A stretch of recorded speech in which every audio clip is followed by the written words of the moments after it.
sakit ko. May manok na siya. Una, konti-konti lang. Hanggang sa tumatagal, pasakit na ng pasakit. Masakit. Kailan nagsimula? 7 days eh. Ito. 7 days? Okay. Eh, maganda kahit pa paano. Siyempre, napapansin nyo na eh. Una, konti lang. Sunod na araw ba? Mudoble. Isang linggo, mas lalo na, hindi mo na maano. Yung ganyan, tama yan, ano nyo na agad. Huwag nyo na hintayin magbuwan kasi palala ng palala. Ibig sabihin, malakas yung pagkaibig niya, sir. Ano ka ba? Nadulas ka ba? Nalaglag? Ano? Nag-workout po ako. Nag-workout po ako. Nag-workout ka? Baka nag-i- Nakapinet kasi. Agoy! Agoy, Junjun, oh. Dapat yan, ang bilis. Dito, oh. Tingnan mo. Oh. Oh. Katawan niya yung sakit. Malamang nagkaroon ng mild ano yan. Mild dislocation. Siguro, pagbuhat mo o paglip mo ng mga dumbbell, umusog. Hindi mo napansin. May umusog na ng konti. Habang pinapahinga mo, pasakit na ng pasakit. Nakaipit siya.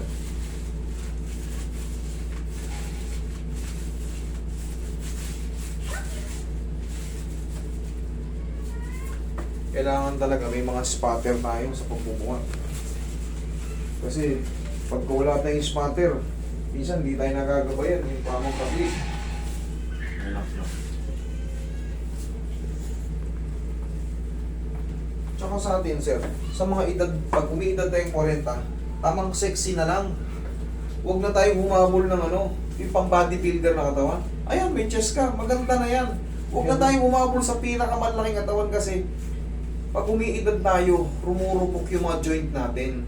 Maliban na lang kung bodybuilder na tayo noong mga earlys pa. Pero kung ngayon pa lang tayo nagsimula, parang hindi na healthy ba? Maganda punit-punit yung mga tendon nyo. Yan yung difference pagka hindi sanay yung katawan mo. Magre-react siya. Akala mo, siyempre, yung goal mo, lumaki katawan eh. Pero ngayon, kita mo, sabi mo, nangangayayat ka na. Kasi stress ka na eh. Hindi mo na makat yung kamay mo eh. Nai-stress ka na, nakakabuisit na kasi hindi ko may gano'n. Natulog pa, hindi makatulog. Correct, kasi konting posisyon mo na gano'n. Aray. Nakatulog ka na, pero nanaginip ka ng konti, may gano'n. Gising ka na naman. Gising ka na naman. Yan lang. Pero siyempre, yun nga, sana huwag niyo masamayin. Pag tayo 40s na, pataas, tamang pa-sexy na lang tayo. Tamang may shape lang. Okay na yun. Huwag na tayong umabol sa pato-pato talaga ng todo. Ang mahalaga, fit. Fit tayo. Pero yan, kaya natin yan, sir. Tanggalin mo na yung stress mo. Salamat po. Tanggalin mo na yung stress mo. Umusog yan, kaya ganyan. Kaya konting ano, isipin mo, 1 linggo pa lang, ganyan na agad kalala. Ang hirap na kagad igalaw. Magang magayong loob niyan. Relax na. Thank you. Yari na kagad yan. Yari na yan. Okay, relax na.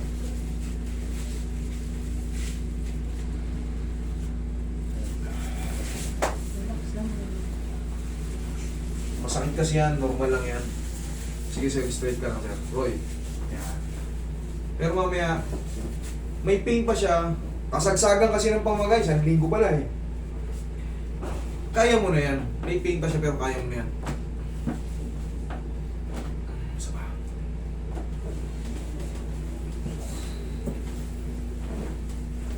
Straight na. Yan. Huwag mo na lalaban.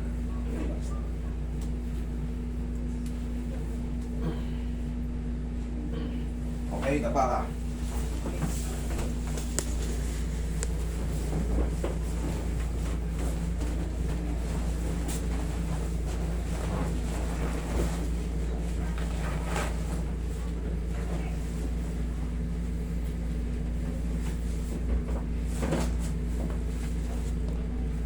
Relax na. Okay, tamay mo na yung likod niya. Stress na to si sir eh. Pero maganda naman yung katawan mo sir, tamang sexy ka na lang. Maintenance ka lang ng ano, push up. Yun ang pinaka-safe push-up. Lalaki yung chest mo.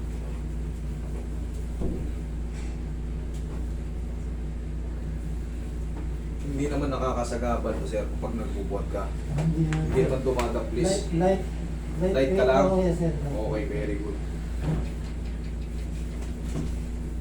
Sige, yaya.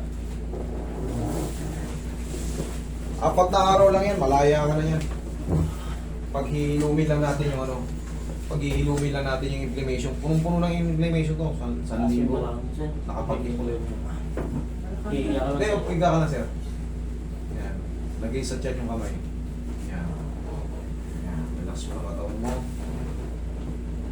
Yan. Relax mo ang katawan mo. Inhale. Exhale.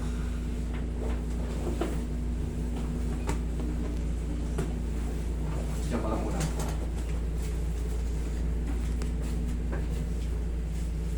Ngayon, kaya mo na yan. Iba na naman yung parang may pain pa yan sa loob pero hayaan mo lang makalipas. Sabi natin 1 linggo. Ano ba ngayon? 18? 19? O saktong-saktong Pasko. Pamasko niya yan sa'yo. Malay. Upo ka.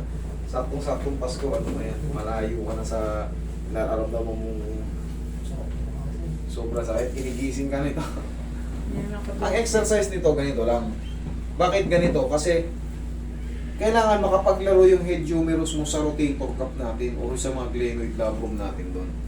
Yan. Okay, last na to ha. Lambutan mo na. Thank you.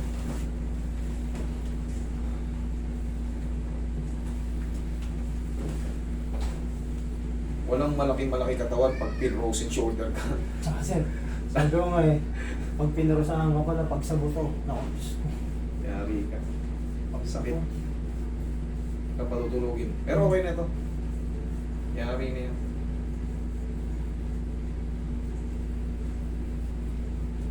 Pag natatabig to, yun ang pinakamasarap.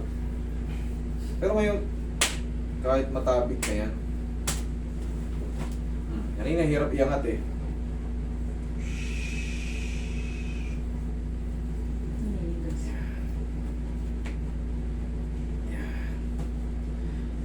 Okay, may movement na, pero may pain pa rin. Susundan mo lang yan ng ganito.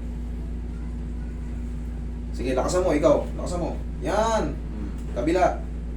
Kaya mo na yan, maniwala ka sa akin. Kahit lakasan mo pa yan, isuntok mo. Kabila. Yan, sige. Mahirap pa sir. Yan, sige pa. Yan. Tapos round lang. Tapos, after yung mga ganyang exercise, haplosin nyo na ng pagmamahal ng pao. Okay? Sir, kaya na. O higa mo nga. Diba, hindi mo may higa yan? O, dinan mo. Buka mo. Tignan mo kung ano yung changes. Pwede mo nang iyan yan, itulog. Sige, pitin mo. Pitin mo. Pitin mo para maniwala ka. O. Kaya ka sir. O. Okay, kaya na. O, sige, pahinga mo lang yan. Saktong pa sa Pasko, okay na yan. Thank Okay? you po.